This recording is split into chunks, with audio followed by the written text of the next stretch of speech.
And even our youngsters, the things that they love, if it is football, they don't love your football. Young men are busy on a daily basis watching English football. Manchester United, Arsenal, Chelsea. And if they move away from England, they go to Paris Saint-Germain.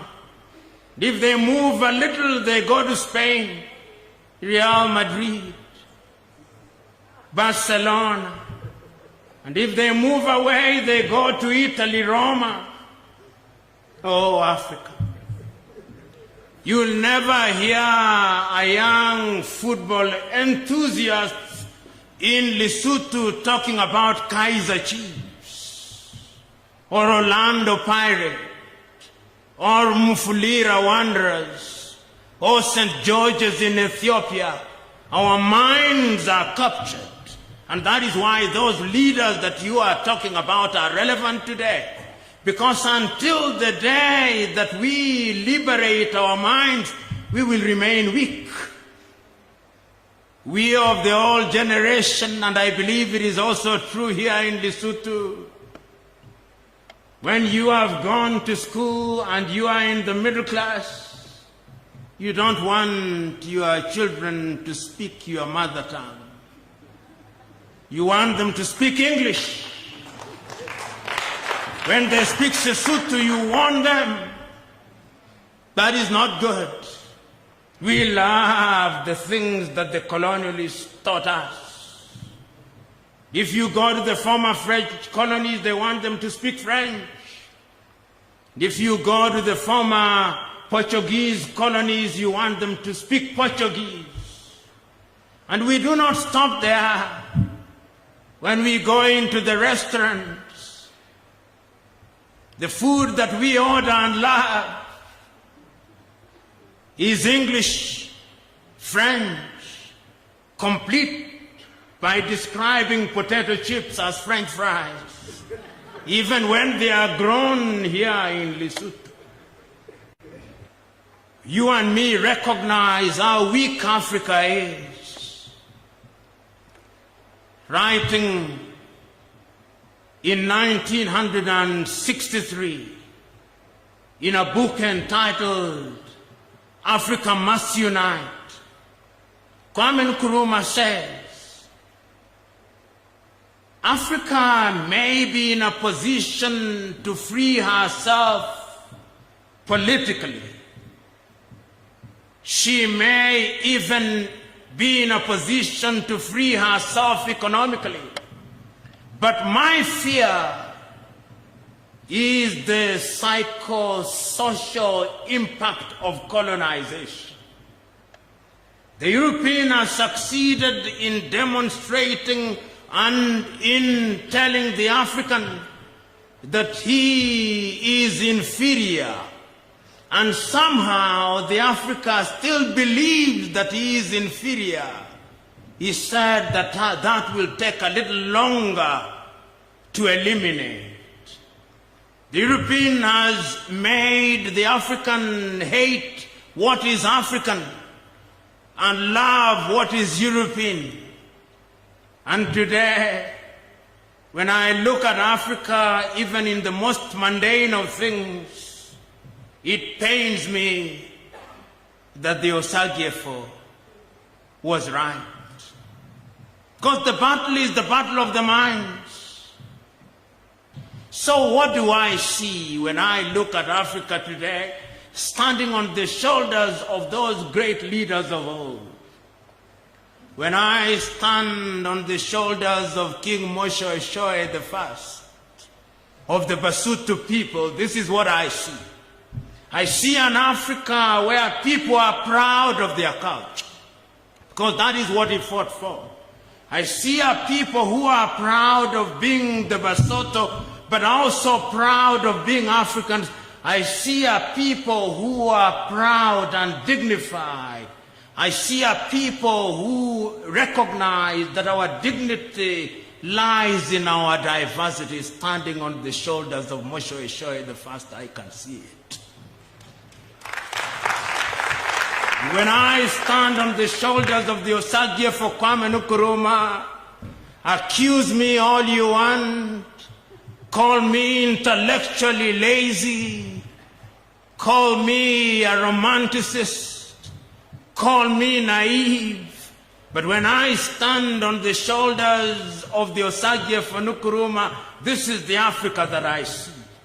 I see an Africa one day where there'll be a single passport for all of us. I see an Africa one day where there'll be a single telephone code for all of us. I see that Africa. I see an Africa one day where there'll only be one ambassador for the entire continent of Africa at the United Nations. I see an Africa one day that will be sitting as a permanent member of the UN General Assembly. I see that Africa. I see an Africa one day where the defense forces of Lesotho will be merged into an African defense force. I see that Africa. I see an Africa one day where the Maloti will be dead. I see an Africa where the Rand will be dead, the shilling will be dead, the Kwanza will be dead, the Kwacha will be dead, the Birr will be dead. All these useless currencies will be dead, and there'll only be one currency, the Afro, or whatever name we choose to give it. I see an Africa one day where we will not be walking around the world with bowls in our hands begging for vaccines. I see an Africa where when we go into the classrooms, our children will not be taught the parts of a tree, but they'll be taught the value of a tree. And we shall make our own medicine. I see that Africa. That Africa I see when I stand on the shoulders of the Osagie for Kwame Nkrumah.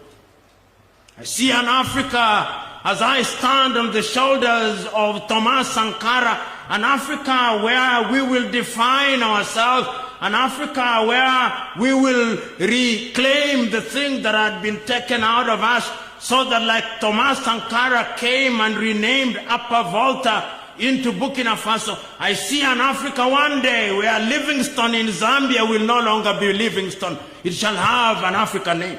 I see an Africa where there'll be no Blantyre. I see an Africa where there'll be no Victoria Falls. We shall call it Musio Tunya Falls. I see that Africa. I see an Africa where all these colonial names will disappear. I see an Africa where my children and children's children will no longer bear the name of Patrick, which I have no relation to, but will have an Africa name. I see that Africa. And when I stand on the shoulders of Muammar al-Gaddafi, I see an Africa where we will have unity in diversity, where the color of our skin will not be the determinant factor, but our fidelity to the continent of Africa. I see that Africa. And when I stand on the shoulders of John Joseph Pombe Magufuli, I see an Africa that will utilize our own resources, so that when she is dealing with the Chinese, when she's dealing with the Europeans and the Americans and the Indians, she will be dealing with them on the basis of equality. An Africa that will sit at the dinner table of civilization, not under the table where she is eating crumbs. I look at that Africa and I see it when I stand on the shoulders of John Joseph Pombe Magufuli. And I could stand on many other shoulders. I could stand on the shoulder of Patrice Emery Lumumba and say that I'll see an Africa where history is written by us in the same manner that Kennedy Selassie has now written here today, and we are celebrating. I can also stand on the shoulders of Mwalimu Kambarage Nyerere and on the shoulders of Samora Moises Machel and say with Samora, a luta continua victoria esse. Ladies and gentlemen, when I stand on the shoulders of these great men, I see great things. And as my good sister, Madam Bosio said, I have no nightmare, I have big dreams. And I will not allow nightmares to stand in my sight. I only know that those dreams will become realities. But the last time I checked, when you dream, you must wake up. Otherwise, you cannot fulfill those dreams. So the good old general, we will not continue in our slumber. We are dreaming, we are waking up, and Africa shall be great. Those who are doubting us will be disappointed, and it is our duty to disappoint them. If it does not come during our lifetime, it shall come during the lifetime of our children, and if it does not come during the lifetime of our children, it shall do so during the lifetime of our grandchildren, and if it does not come during their lifetime, it shall come regardless. God bless.